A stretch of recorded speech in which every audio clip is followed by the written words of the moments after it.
Muy buenos días. Eh, Vamos a hablar en esta clase sobre un tema que es las arqueas y los extremófilos. Yo soy el profesor Carlos Jerez, de este departamento de biología, de acá de la Facultad de Ciencias de la Universidad de Chile. Y vamos, como veremos en la siguiente diapositiva, que los microorganismos extremófilos en general se han clasificado, se pueden clasificar de distintas maneras, pero acá tenemos una especie de tabla en la que algunos dicen que estas serían las fronteras de la vida. Eh, los termófilos viven entre 50 y 110 grados centígrados, que son temperaturas, digamos, altas, sobre todo más de 100 grados. Los psicrófilos es el extremo opuesto en relación a la temperatura, viven a muy bajas temperaturas, entre 0 y 20 grados. Hay psicrófilos, hay distintas subdivisiones, psicrófilos moderados, algunos que tendrán más o menos, en fin, pero variantes. Lo mismo en los acidófilos. Los acidófilos de pH 4 hacia abajo, y generalmente los que son realmente muy acidófilos son a pH menores de 2, incluso 1 o menos. Los alcalófilos, por otro lado, son microorganismos que viven a pHs muy alcalinos, sobre 9. Y finalmente en esta tabla, los halófilos son aquellos que viven en altísimas concentraciones de sal, en lugares en que hay, digamos, salares muy grandes y hay alguna cantidad de agua. Entonces, como ustedes ven, son condiciones bastante extremas, y por eso de allí, de su nombre, de estos organismos. En la próxima diapositiva tenemos nosotros un árbol filogenético universal que, como ustedes saben, está basado en el análisis comparativo de secuencias del RNA ribosomal de 16S. Hoy en día, bueno, hay mucha más información, pero inicialmente se hicieron estos estudios que permitieron agrupar a todos los seres vivos en tres grandes dominios, como están allí señalados. Y lo más interesante es que las arqueas es un grupo de organismos que tiene tanto características de bacteria como de eucarionte. Y eso los hace también de mucho interés. En la siguiente diapositiva resumo los principales intereses que existen en el estudio de estos microorganismos extremófilos. Como primer punto es conocer los mecanismos de adaptación de estas células a los ambientes extremos. Ya les he mostrado esa tabla, ¿no es cierto? Pero, ¿cómo hacen estas células para tolerar tan altísimas concentraciones de sales o pHs tan bajos o altos, etcétera? ¿Ya? Buscar, digamos, cómo se adaptan las células y sus moléculas a estos ambientes. El segundo grupo que aquí he escogido, ¿no es cierto?, de interés, es la búsqueda de vida extrema como un aspecto de la astrobiología. Bueno, esto suena un poco esotérico de pronto, pero en verdad en los años recientes cada día toma más interés porque obviamente hemos avanzado en muchos aspectos y el hombre, bueno, no llegó a la luna, sí, pero ahora quiere llegar a Marte y esa es una gran tarea y que dentro de muchos años, nosotros no vamos a estar en esa época, van ellos a llegar y va a ser muy interesante porque la idea es de buscar si existe vida en estos planetas o en Marte, por ejemplo, que es el que se está tratando de llegar. Y el tercer gran interés que existe por el estudio de los microorganismos extremófilos son las aplicaciones biotecnológicas diversas. Hay muchas aplicaciones, vamos a nombrar algunas un poco más adelante, pero dadas las propiedades que tienen todos estos organismos, se han ido utilizando para diversos procesos biotecnológicos. En la siguiente diapositiva les muestro un dibujo hecho por una pintura hecha por un artista y que además tiene para mí, no solo es atractivo, sino que tiene una anécdota que siempre la recuerdo. Y resulta que hace ya 10 o 12 años más o menos, un estudiante de la carrera de Ingeniería en Biotecnología Molecular eh, estaba tomando sus cursos, su ramo en tercer año, y existía acá en Chile una Fundación Andes, que financiaba proyectos de investigación, y también hizo un concurso para que jóvenes científicos, estudiantes, digamos, de distintas disciplinas científicas, postularan para ir a un laboratorio al que a ellos se les ocurriera, que escogieran un laboratorio en el mundo y les iban a financiar esa ida por 2 o 3 meses. Y tenían que ser de tercer año, no podían ser más viejos, entre comillas, ¿no es cierto? Y además el estudiante tenía la opción de escoger a su tutor, digamos, de Chile, un científico de Chile, para que fuera su, comillas, chaperón. Y entonces él me pidió a mí que si yo podía, digamos, acompañarlo, porque también le financiaban a uno el viaje para ir a dejar al estudiante o la estudiante al país que había escogido, al laboratorio que había escogido, en fin, ya. Bueno, yo le dije sí, ¿por qué no? Etcétera. Y con el tiempo entonces, faltaba un año todavía para esto, y entonces, bueno, ya empezó a pasar el tiempo y cuando ya estábamos cerca de realizar el viaje por la fecha que escribimos al investigador español que había escogido Simón Beard se llama el estudiante. Bueno, me contesta este investigador español de renombre al cual íbamos a ir y me dice, oye, me dice, pero pucha, ya ni me acordaba, me dice, no, lo que pasa es que no va a poder ser. Pero ¿cómo no va a poder ser? Le escribí una carta bien dura. Y llevamos un año esperando, este joven está ilusionado con esto y tú ahora me dices que no vamos a poder ir. Entonces simplemente le dije, tú tienes que buscar un lugar donde llegue Simón a cumplir su cometido. Entonces me dijo, mira, bueno, lo único que podríamos hacer tendría que ser fuera de acá del centro que estaba en Madrid, porque acá se está inaugurando el Centro de Astrobiología de España. Ya le dije, yo no tengo problema, donde sea, pero tenemos que ir, porque esto ya, ¿no es cierto?, estamos esperando un año. Bueno, y partimos con Simón, partimos para allá, y claro, estaba lejos de la ciudad, era como una fortaleza todo esto, pero nos tocó estar en la inauguración de este Centro de Astrobiología de España, 3 premios Nobel, nosotros con Simón sentado en la primera fila, yo guardé este dibujo porque era un bonito recuerdo, ¿no? Pero bueno, ustedes ven, hay cosas que pasan, además, cuando uno se mete en la ciencia que son divertidas. En la próxima diapositiva, aquí les muestro algunas que son extrañas, por decirlo menos. Hubo una época en que, bueno, siempre, por eso yo decía que es medio esotérico esto de que si existe vida en otros planetas y todas estas regiones de la astrobiología. En un gran congreso de Estados Unidos, al que yo fui muchos años, que es organizado por la American Society for Microbiology, que van, no sé, 15.000 personas, son gigantescos estos congresos. Bueno, había un señor que tenía un auditorio gigante, había escogido, le habían dado uno porque él iba a mostrar algo espectacular, etc.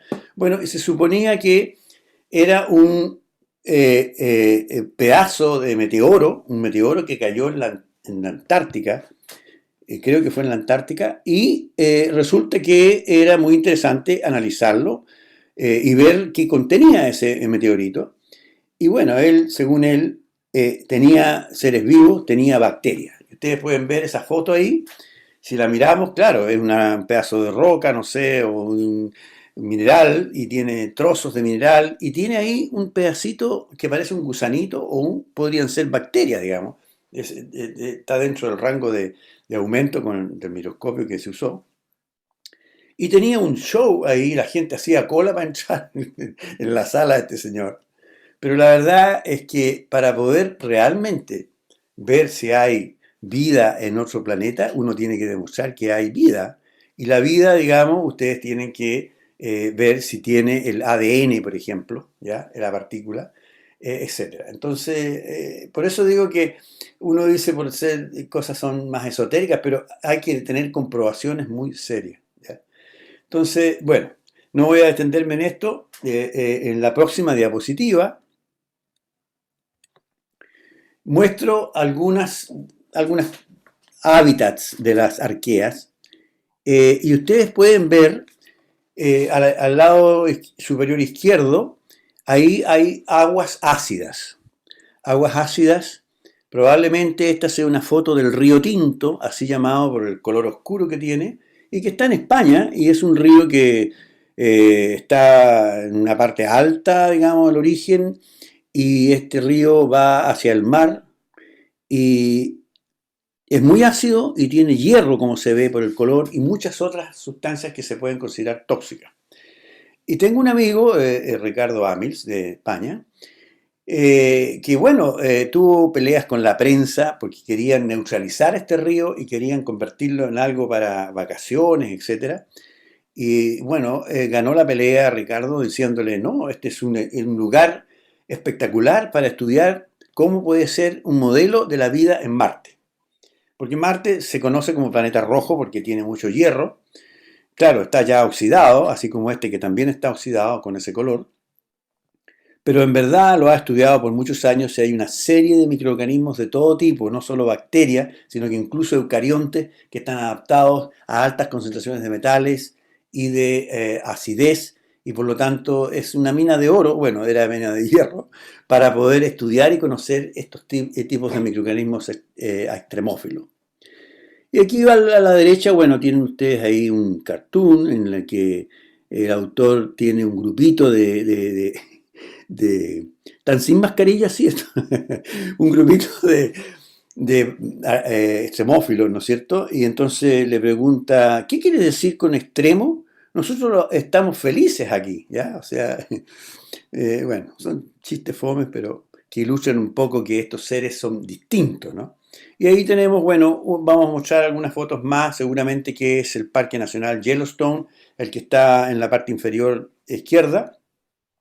Y ahí, bueno, hay algo, una estructura ahí que está en el desierto, ¿ah? Queriendo decir, bueno, esto será en Marte o no sé qué, pero en el desierto también existen microorganismos. En la diapositiva siguiente muestro algunas otras fotos, son varias fotos para ir ilustrando los hábitats y que por lo demás son muy turísticos porque son realmente bellos. Acá tenemos una fuente hidrotermal que hay hasta 80 grados, digamos, en el Parque Nacional de Yellowstone en Estados Unidos, que es una maravilla, es gigante, gigante. Y entonces hay muchos visitantes turistas ahí, incluso se van de vacaciones, pero está bien cuidado porque hay que protegerlo. Si una persona se cae en una de esas pozas, no va a salir muy vivo, digamos, ¿no? Porque están extremadamente ácidas y calientes. Y entonces los turistas a veces son muy avesados y hacen tonteras, pero hay unos lugares muy espectaculares para hacer investigación y tomar muestras y analizar estos seres vivos que están en estos ambientes extremos. En la próxima diapositiva mostramos también ahí unas termófilas, pero que están en el fondo del mar. Ustedes ven ahí estas fisuras hidrotermales donde está saliendo agua caliente con sedimento y ahí se encuentran también microorganismos termófilos porque estas aguas en el mar están muy frías, pero ahí en estas fisuras hidrotermales tienen una temperatura muy alta y ahí se han aislado innumerables, muchas de ellas son arqueas y por lo tanto hay muchos lugares donde estudiar extremófilos. En la diapositiva siguiente hay un grupito, ¿no es cierto?, que muestra lo mismo, las fisuras hidrotermales que ya les acabo de mencionar, también el Parque Nacional de Yellowstone, y en la Antártica hay muchísimo interés. Acá están algunos lagos que están bajo el hielo, y es muy interesante. El problema es que cuando los investigadores empiezan a colocar tubos para ir a alcanzar con todas estas sondas el agua que está al fondo del hielo, muy abajo, pueden contaminar fácilmente algo que puede ser pristino, y entonces hay que tener mucho cuidado. El desierto de Atacama también ya les mencioné muy de pasada, y también, bueno, se piensa que en otros lugares, ¿no es cierto?, del sistema solar, como en Europa y otros, podría haber vida, porque las condiciones que hay allí podrían mantenerla. Hace muchos años, cuando yo empecé a trabajar con estos microorganismos extremófilos, que más que nada empezamos a trabajar por su uso en biominería,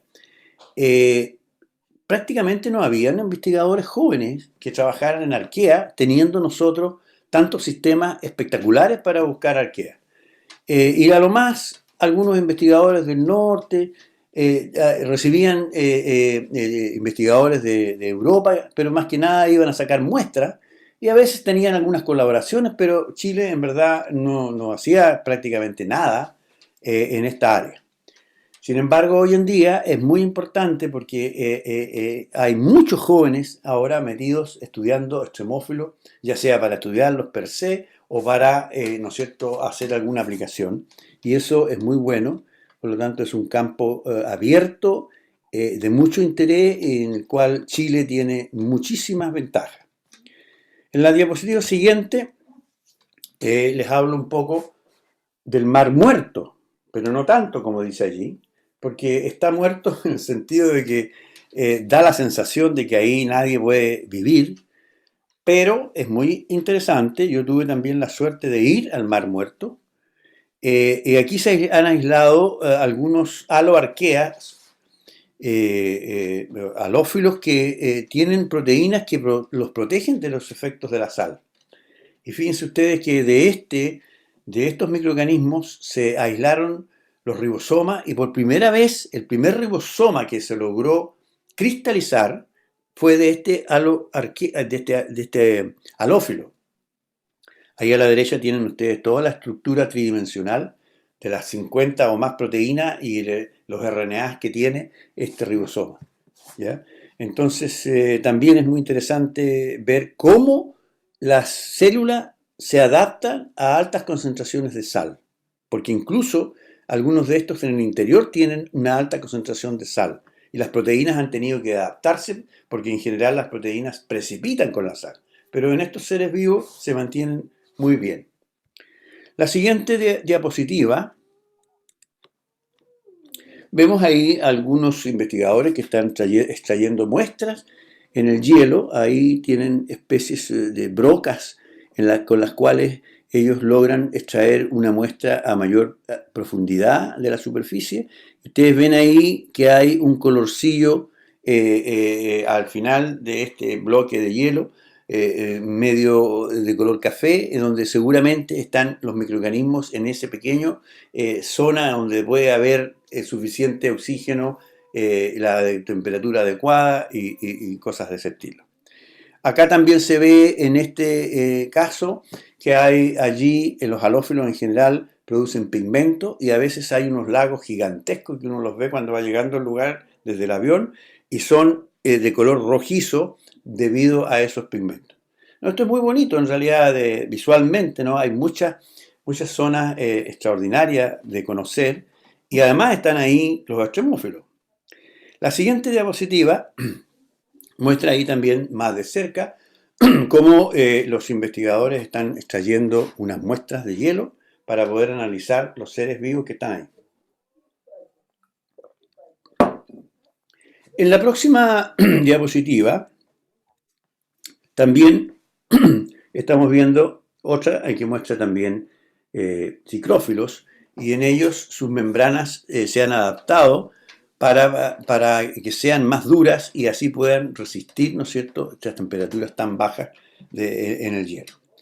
La diapositiva que sigue es otra foto en el hielo, digamos, sumergido en agua, y se ve claramente por los colores que allí están viviendo adheridos a este sólido, más algunos microorganismos. En la siguiente diapositiva vemos otra foto en que se ve cómo se adaptan, y ya les mencioné también, esto debe ser de Yellowstone, y vemos enseguida, la próxima, un ambiente también similar, con temperaturas altas, y así, bueno, hay infinitos lugares, algunos más bellos que otros, pero todos con sus extremófilos esperándonos allí. La siguiente muestra la aridez del desierto, y aquí, a pesar de las condiciones, y en el norte de Chile es precioso en ese sentido porque hay muchos microorganismos. Por ejemplo, la doctora Cristina Dorador, que ella estudió acá en la Facultad de Ciencias, ella ha publicado y colabora con muchos laboratorios del extranjero en el estudio de, ¿no es cierto?, todos estos microorganismos extremófilos, y hoy en día se ha avanzado mucho con estudios, digamos, a nivel molecular. Por lo tanto, se está avanzando a pasos gigantes en el área de los extremófilos. La siguiente muestra también, ya con esto ya no les voy a seguir mostrando más fotos porque ya si no se aburre uno, pero aquí hay también un microorganismo que están presentes en los mundos que son alcalinos, ¿no es cierto? Hay grandes concentraciones de sales y muchos de estos microorganismos son productores de pigmentos. Ahí se ve y se ve muy bello desde la superficie cuando uno va a aterrizar un lago gigante de color rojo porque están viviendo estos microorganismos que producen esos pigmentos. La próxima diapositiva nos muestra también un microorganismo que es una bacteria, el Deinococcus radiodurans, que es muy resistente a las radiaciones. Puede resistir 2000 veces más una dosis de radiación, y entonces se ha estudiado mucho. ¿Qué tiene este microorganismo que no tienen los otros que lo hace capaz de resistir estas altas radiaciones que, por lo demás, ustedes saben, si se llega a Marte o incluso a la Luna, hay que tener una gran protección, dado que existen todas estas radiaciones y no hay atmósfera para que, o muy tenue o muy poca, para que proteja a los seres humanos, por ejemplo. En la que sigue, vamos ahora a una tabla que no está tan bonita, pero esto muestra cómo se conserva la energía en hipertermófilos quimio-lito-autotróficos, ¿ya? Ese es el nombre que tienen estos microorganismos que son capaces de utilizar compuestos químicos, ¿no es cierto?, para alimentarse. Y ustedes ven ahí una ecuación, por ejemplo, usando hidrógeno y CO2.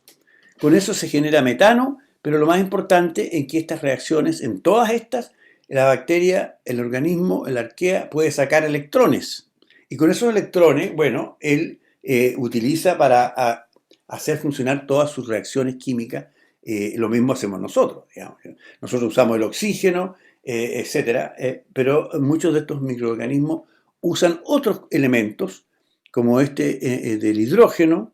También existen otros que usan, como vemos en la parte inferior, azufre en presencia de oxígeno y se genera ácido sulfúrico. Claro, estos son los acidófilos, como los sulfolobales, que vamos a hablar enseguida.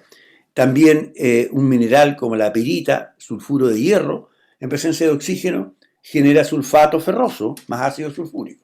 Entonces ustedes ven que todos estos microorganismos viven en ambientes extremos, pero usan la energía proveniente de estas moléculas y de estas reacciones.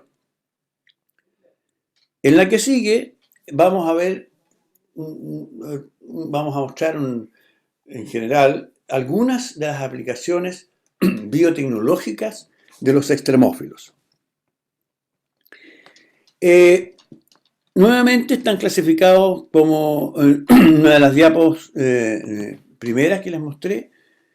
Los termófilos se han utilizado muchísimo para obtener enzimas o productos que se utilizan, ¿ya?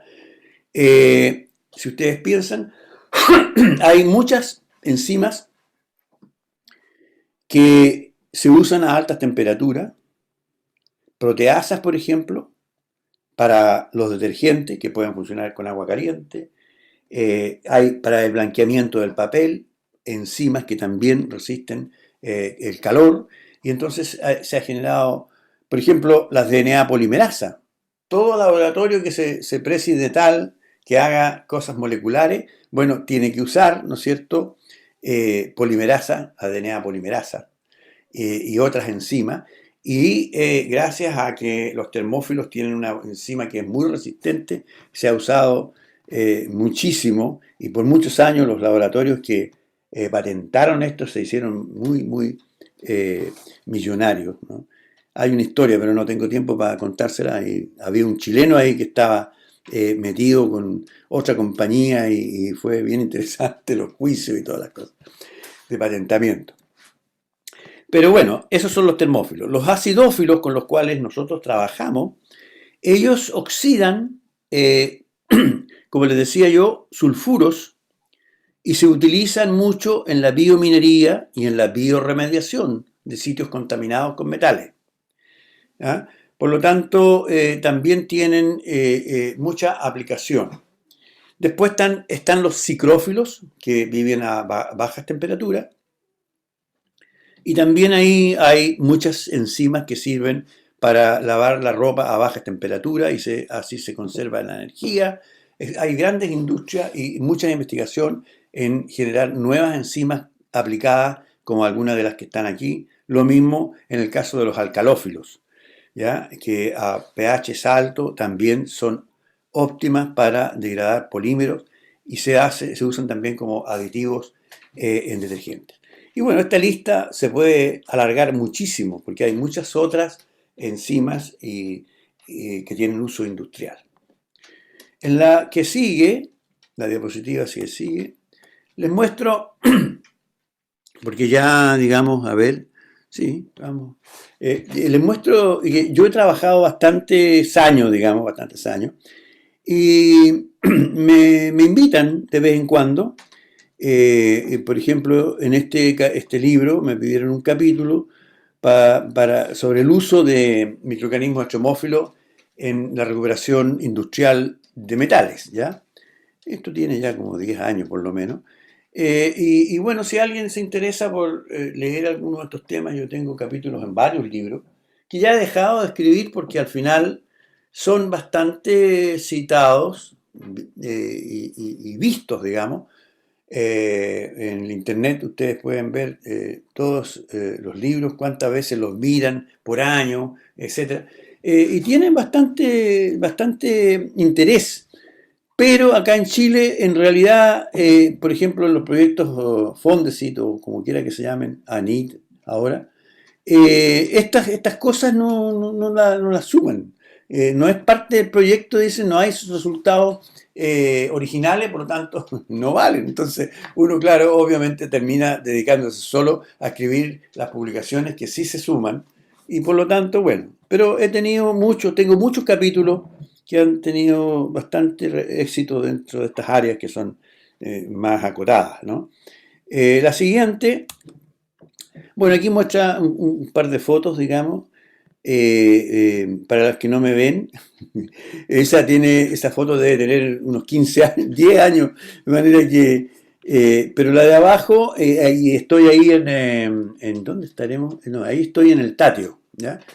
El Tatio es muy lindo, muchos han ido, otros no, pero es nada comparado con el Parque Nacional de Yellowstone, porque es gigante este último. Y ustedes ven, ahí estamos 3 chilenos, no somos de ningún equipo de nada, sino que simplemente nos agarró una lluvia enorme y entramos a la única tienda que había y lo único que pudimos comprar para taparnos fueron esas chaquetas que eran todas iguales, ¿no?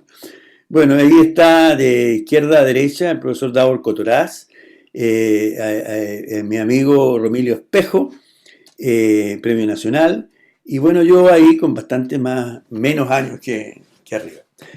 La siguiente diapositiva muestra una que me interesa mostrarles así como una cosa panorámica.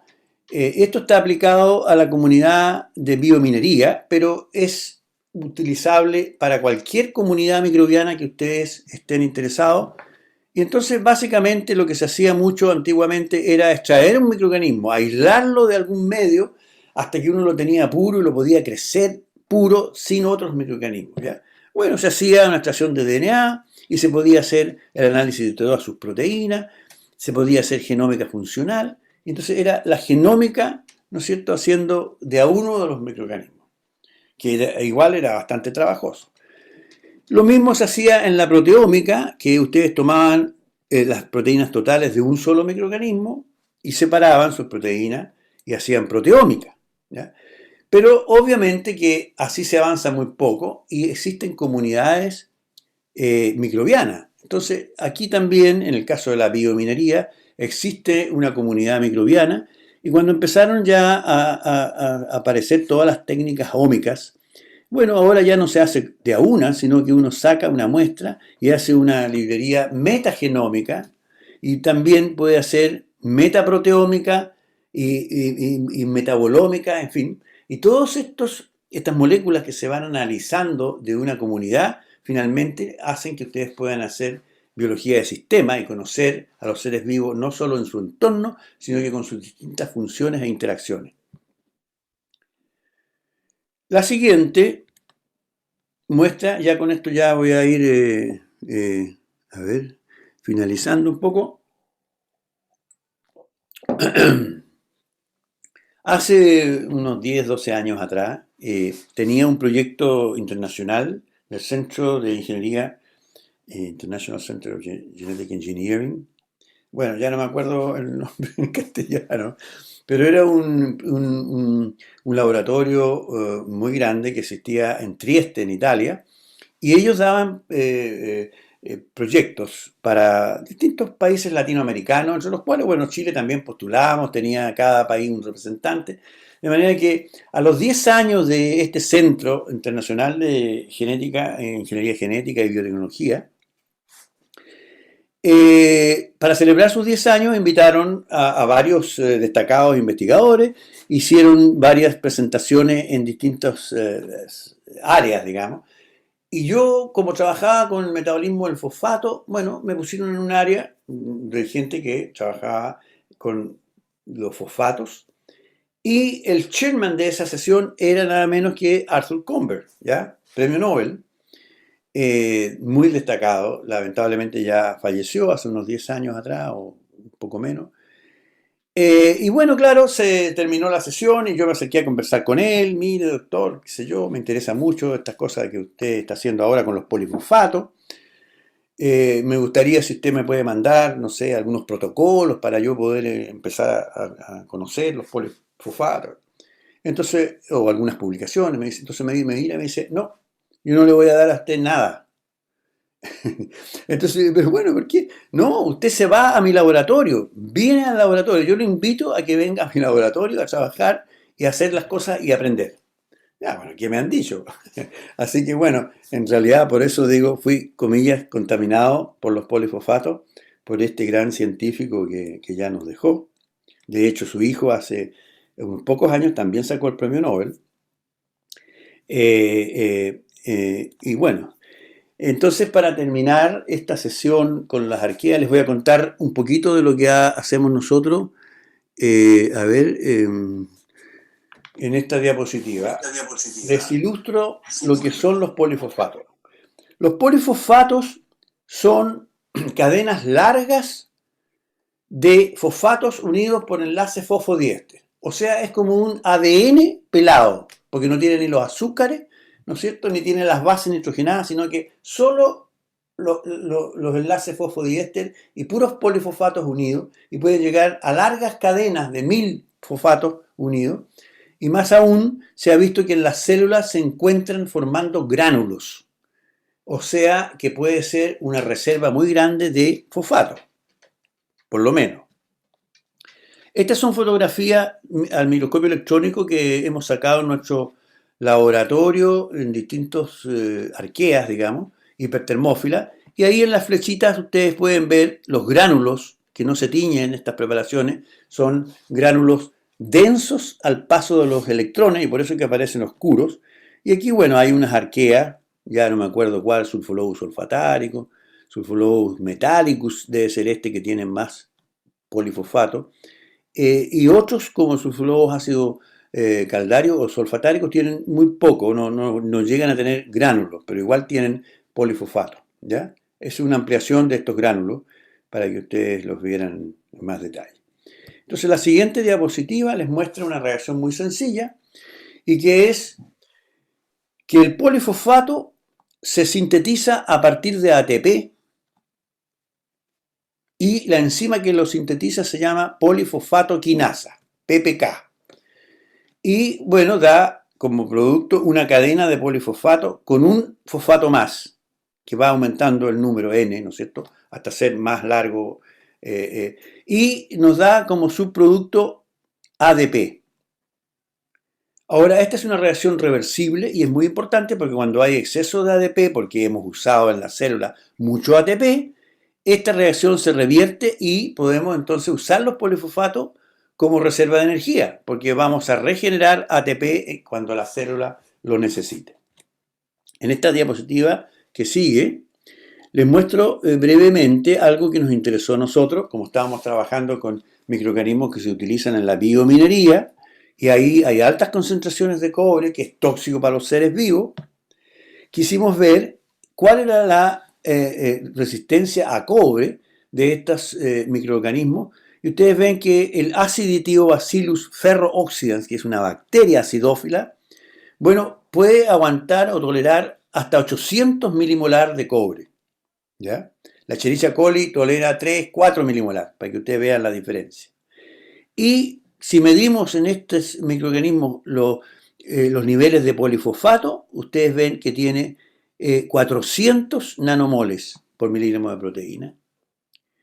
Y cuando está en presencia, no, está bien, hay 400. En cambio, los sulfolobales, como el sulfolobus metallicus, tienen 180, que también es alto, pero hay otros sulfolobales que no tienen tanto polifosfato y yo se los mostré que no tenían ni siquiera muchos gránulos, y estos tienen concentraciones muy bajas comparadas con los anteriores, y obviamente la concentración de cobre que resisten es mucho menor. Lo cual hace pensar inmediatamente que a más polifosfato, mayor resistencia a cobre. Y ahí entonces nos metimos en este tema y empezamos a ver cuál era el papel de los polifosfatos en la resistencia al cobre y otros metales en estos microorganismos acidófilos.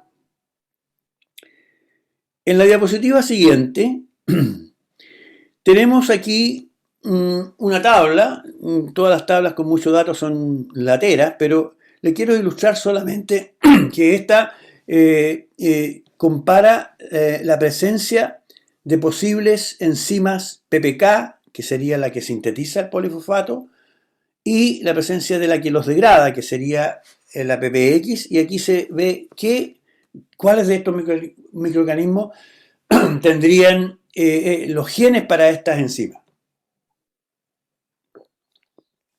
Curiosamente, a la izquierda, no se ve muy bien porque está muy oscuro este azul, pero hay varias arqueas, sulfolobales, sulfolobus metallicus, etc. Ni siquiera sé si está, pero el metálico, pero bueno, hay varios arqueas. Ellos no tienen PPK, pero sí tienen el gen para la PPX, ¿ya? Y hay distintos tipos de hipertermófilos, acidófilos. Entonces, curiosamente, eso no significa que no tienen PPK, sino que tienen un gen que es distinto al que se conoce de otras PPK. Lo mismo pasa en las euryarqueas, estas eran las crenarqueas. Las euryarqueas es al revés. Tienen un gen similar al que tienen las otras bacterias de la PPK que sintetiza los polifosfatos, pero no tienen PPX, aparentemente, porque tienen que tener otra enzima que todavía no se conoce, ¿ya?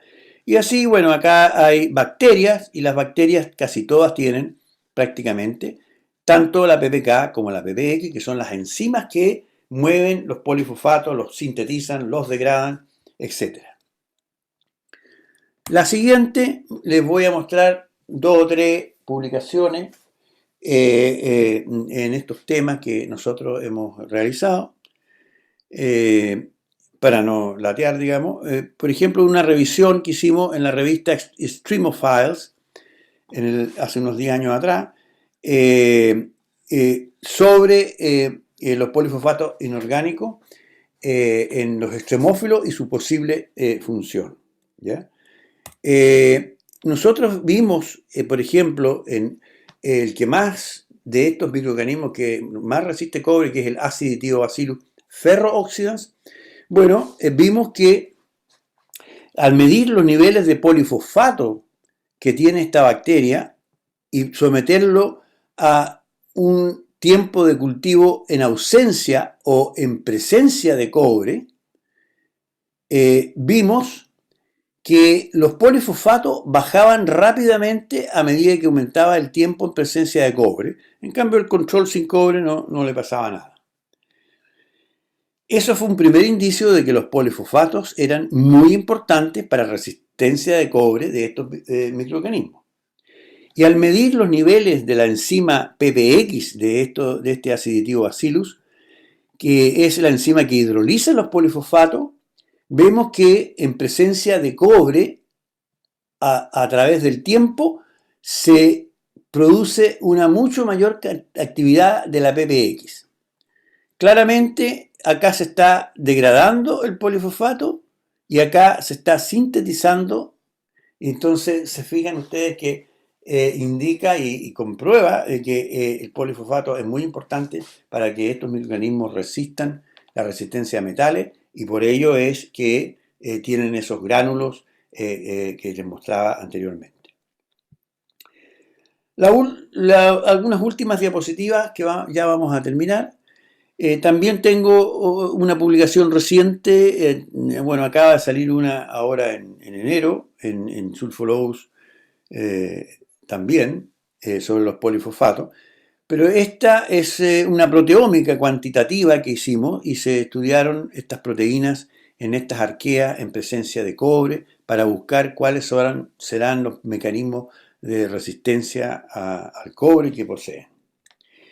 Esta otra es una más reciente también de una revista que se llama Arquea, y bueno, ahí son estudiantes y colaboramos con un colega, Ricardo Cabrera.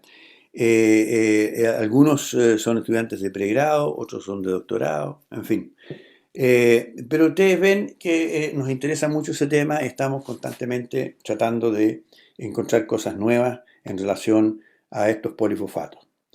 La diapositiva que sigue, ahora ya no es nuestra, pero se las voy a mostrar, me quedan 2 o 3 nomás, creo.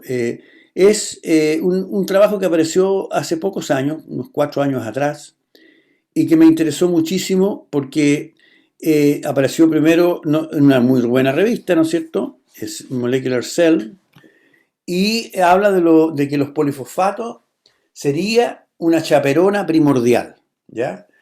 Yo les mostré que eran cadenas largas de fosfatos unidos entre sí, y estos autores lo hicieron en Escherichia coli.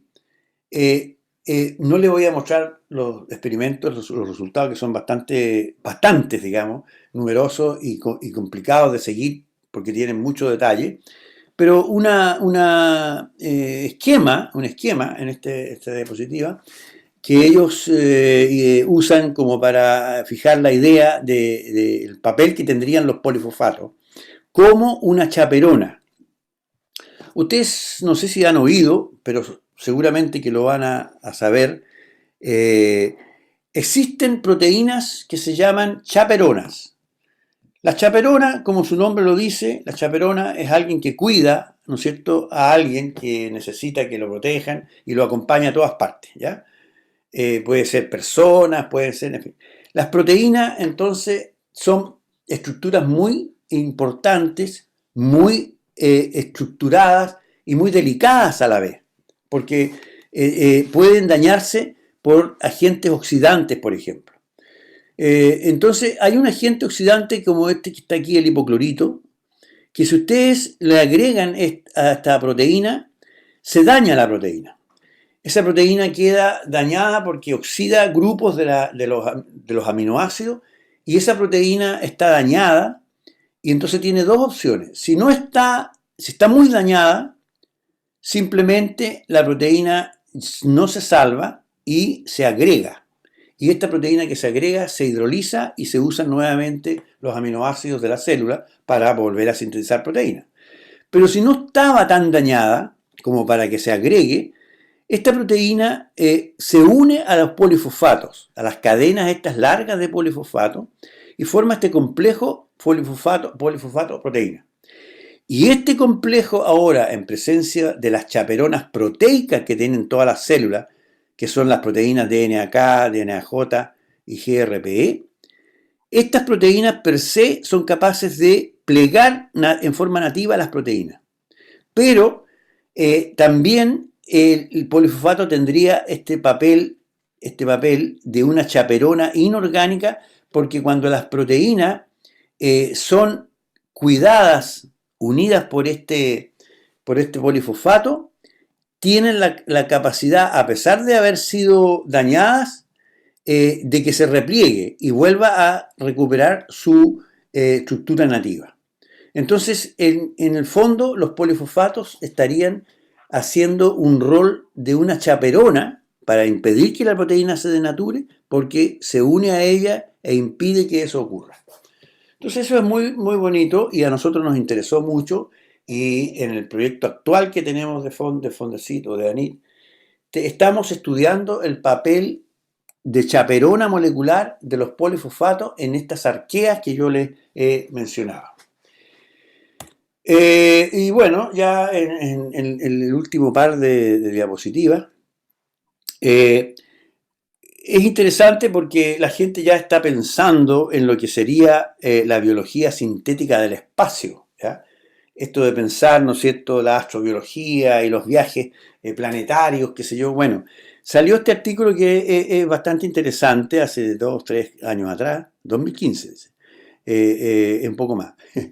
Entonces, este artículo es muy interesante, como les digo, porque ellos analizan qué cosas se necesitarían si llegamos a otro planeta. Bueno, ahí está recursos, ¿no es cierto?, minerales, se necesita manufactura de muchas cosas y de dónde vamos a sacar los materiales. También es necesario apoyar la vida y se necesitará generar agua.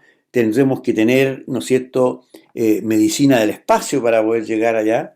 Después, lo que es la cibernética del espacio se va a tener que desarrollar muchísimo. Y lo otro es la formación de tierra. Si uno llega a Marte, bueno, ahí no hay ni una plantita. Pero evidentemente que las plantas, menos mal que fijan CO2, y hay que pensar mucho en este tipo de situaciones. Y por ello entonces que las bacterias son tan importantes y sus resistencias que yo les estaba mencionando. Eso es un resumen de algunas de estas cosas que estaban ilustradas en la diapo anterior, así que se las dejaré nomás en la clase, en las diapos, pero la siguiente les ilustro, por ejemplo, qué se podría hacer en estos viajes cuando vayan, ¿no es cierto?, hombres y mujeres en una nave a estos planetas. Es muy interesante y a la gente le gusta mucho todos estos temas. Resulta que el Aciditiobacillus ferrooxidans, que es el nombre raro, es un microorganismo, una bacteria que oxida, yo les mencioné de pasada, oxida el hierro 2, como está aquí, y lo convierte en hierro 3. Para eso le tiene que sacar un electrón, ese electrón se saca acá, y yo lo puedo usar como un agente oxidante. Todos nosotros hacemos eso, comemos distintas cosas, pero al final son los electrones los que necesitamos para sintetizar ATP, y el ATP es la molécula que va a dar la energía, etc. Bueno, en este caso, ustedes pueden hacer una verdadera pila, ¿ya? Y tienen biocombustibles bioquímicos, porque con las bacterias pueden generar electricidad. Y bueno, la nave puede llevar tubitos pequeños con muchas bacterias, muchos millones de bacterias, y una vez que llegan a otro lado pueden usarlas para distintas cosas, ¿ya? En fin, por eso que yo les decía que era medio esotérico todo esto de la astrobiología y todo, pero es muy bonito y es algo que va realmente a ser real en el futuro. Bueno, esto ya son dos diapositivas últimas que les muestro porque no son proyectos medios locos que se le ocurre.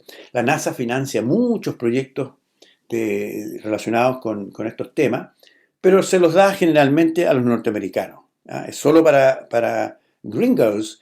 Entonces, pero también abre a veces para... entonces, los países tienen agencias espaciales en Europa, etcétera. Bueno, a mí me invitaron a un proyecto medio loco, como yo trabajaba con cobre, y la idea era que la nave espacial que está en torno a la Tierra, orbitando, van a hacer experimentos, ahí están los astronautas por varios meses, etcétera.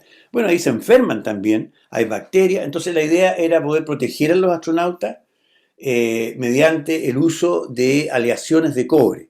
De manera que ese metal en las mesas, en las cabinas que tienen ahí en la nave, sería mucho más sana, por así decirlo, no podría contaminar tanto porque si alguien tiene microbios en la piel o donde sea y contamina, bueno, esos metales matarían muy rápidamente. Y entonces se armó un proyecto como con 15 países.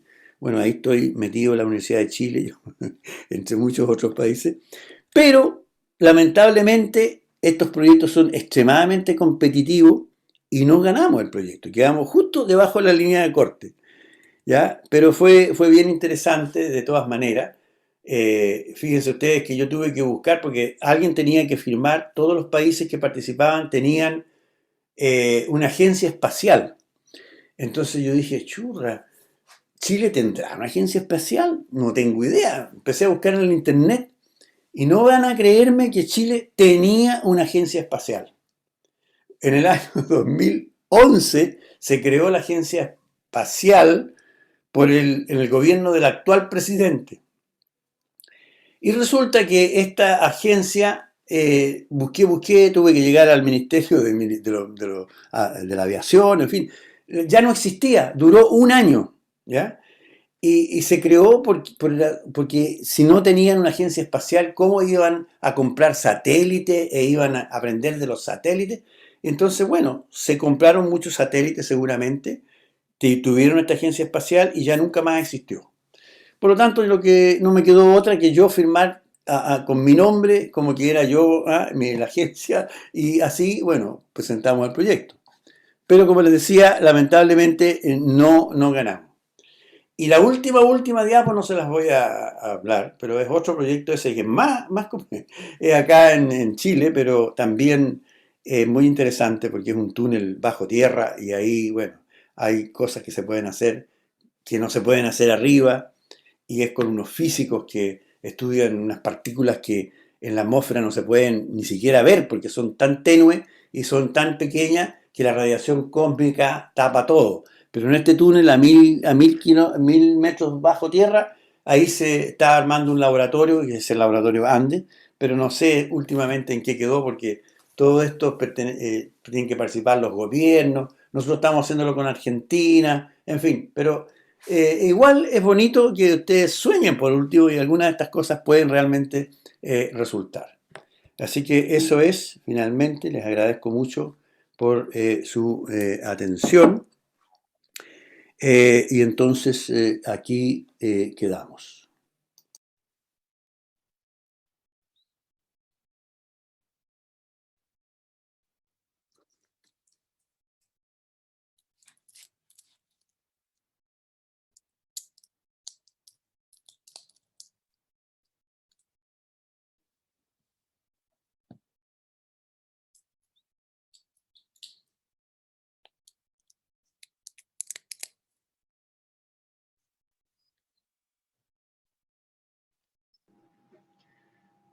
Me parece que el profe Carlos ya...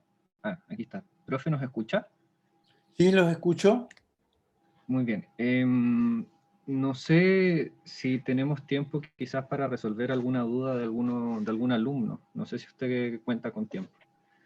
Sí, yo tengo tiempo, pero también creo que el viernes tenemos un tiempo adicional si es que quieren algunas preguntas eh, con la otra clase que...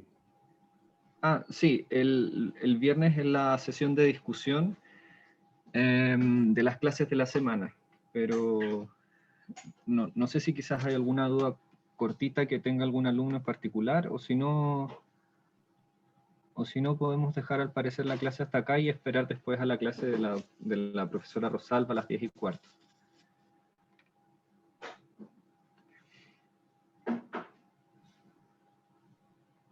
Mi pregunta un poco como vulgar en el sentido así como de qué podría entrar en una evaluación, o sea, por ejemplo, o sea, obviamente me imagino que cómo clasificar la arqueobacteria y todo eso, pero como respecto a ejemplos, habría que aprenderse, por ejemplo, tipo las especies o los mecanismos, algo así.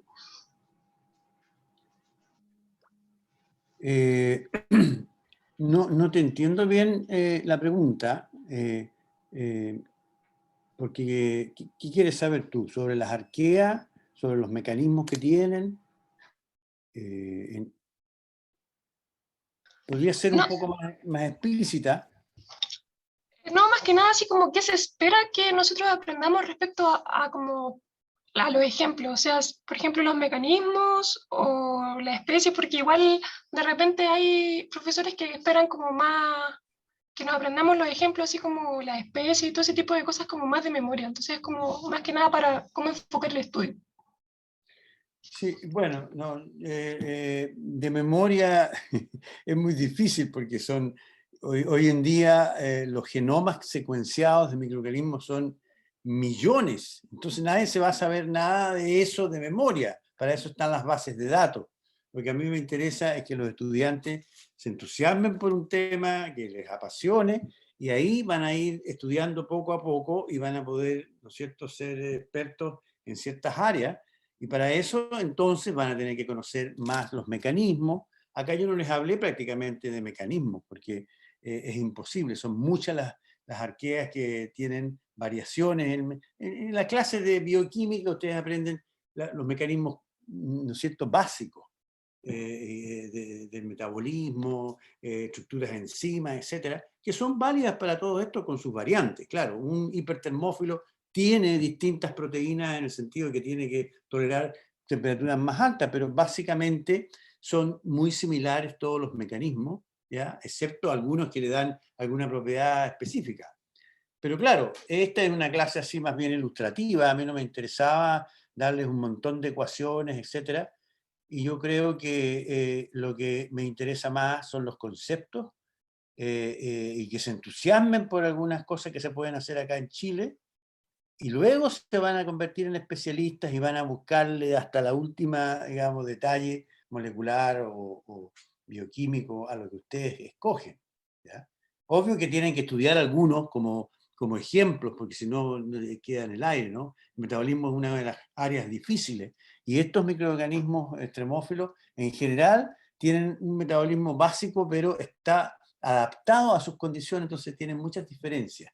Pero para poder darse cuenta de eso tienen que conocer el metabolismo básico de algunos de estos microorganismos. Si no, no se puede conversar de nada, ¿te fijas? Pero va a depender mucho de eso, cómo estos microorganismos resisten las altas temperaturas, qué usan, qué tienen en la membrana que hace que sean más resistentes a la sal, etcétera, ¿ya? Pero estudiando algunos ejemplos, con eso es suficiente. Después, más adelante, si ustedes escogen especializarse, bueno, ahí van a ir en mucho más detalle. Gracias. ¿Ya? Profe, ¿Sí? eh, todas estas como bacterias extremófilas y las arqueas como viven en ambientes muy difíciles y extremos, ¿no habrá ninguna que viva como en nuestro cuerpo o alguna que cause enfermedades? Porque nunca lo he escuchado.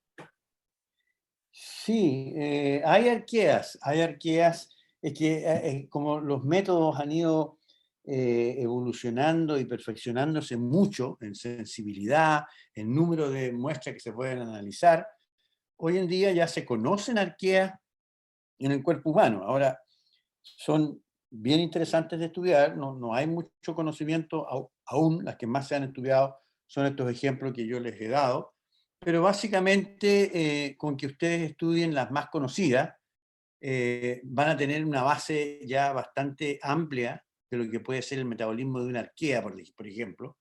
Y cuando encuentren otra, bueno, va a tener pequeños cambios, pero la base va a ser la misma. Entonces, es como la Escherichia coli, ustedes conocen el metabolismo, las reacciones, etcétera, y el resto de los miles de bacterias no difieren demasiado, son unos pocos cambios, ¿ya? Así es que sí, es importante porque para investigar y dedicarse a la ciencia uno tiene que poder relacionar los conocimientos previos y ver las diferencias y ver y comparar, entonces ahí van apoyándose para explicar los nuevos descubrimientos que tengan, etcétera. Pero es imposible que se estudie todo lo que existe. Hoy en día es mucho lo macro. Ustedes hacen análisis en bases de datos gigantescas y la bioinformática es clave. Hoy en día la gente joven debe tomar cursos de bioinformática, porque si no tienen esa base, es muy poco lo que van a poder analizar en forma global. Ok, gracias. Bueno.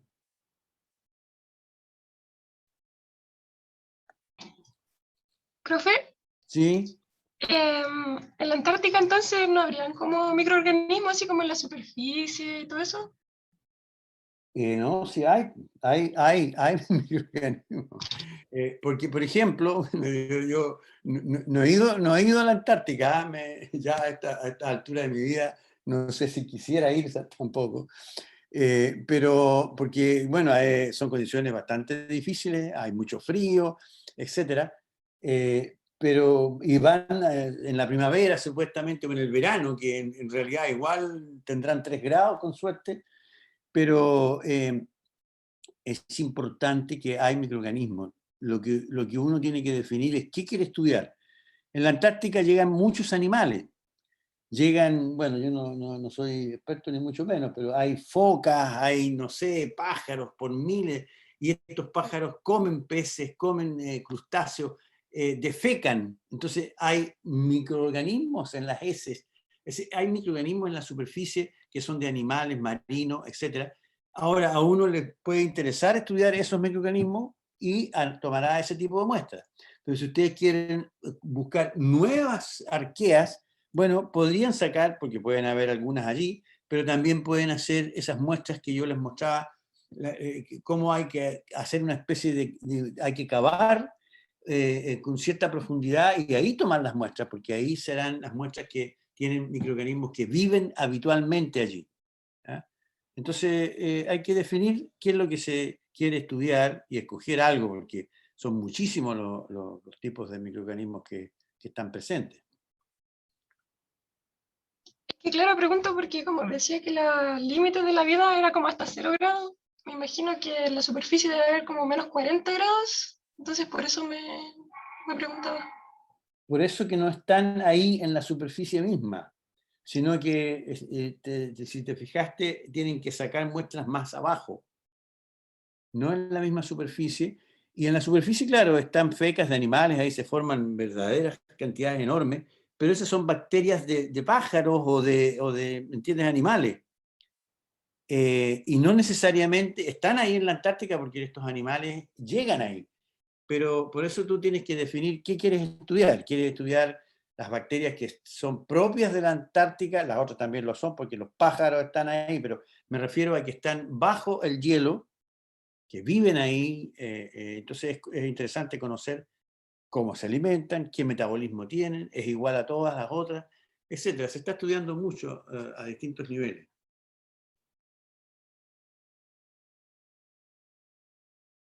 Gracias, profe. ¿Ya? Yo creo que dada la hora, podemos tener tiempo para una pregunta más. No sé si le parece, profesor. Sí, claro, no hay problema. Sí, Perfecto. ¿Hay alguien que tenga alguna otra duda entonces? como les digo, también vamos a tener una sesión de dudas y preguntas el viernes. Claro. Ujú.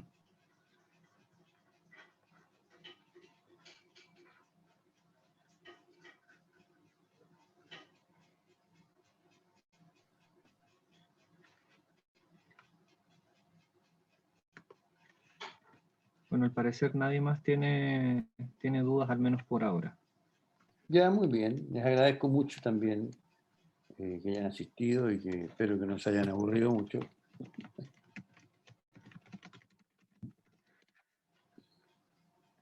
No, gracias a usted igual, profe, también por la preocupación de haber grabado la clase y todo eso. No, está bien, hay que hacer esas cosas. Gracias, profe, estuvo súper interesante. Qué bueno, me agrada mucho que al menos algunas personas puedan interesarse más adelante. Como les digo, ustedes que son jóvenes tienen que aprovechar el país que tenemos, porque es maravilloso. Desde el norte hasta la Antártica, las cosas que ustedes pueden encontrar ahí para estudiar y para aplicar.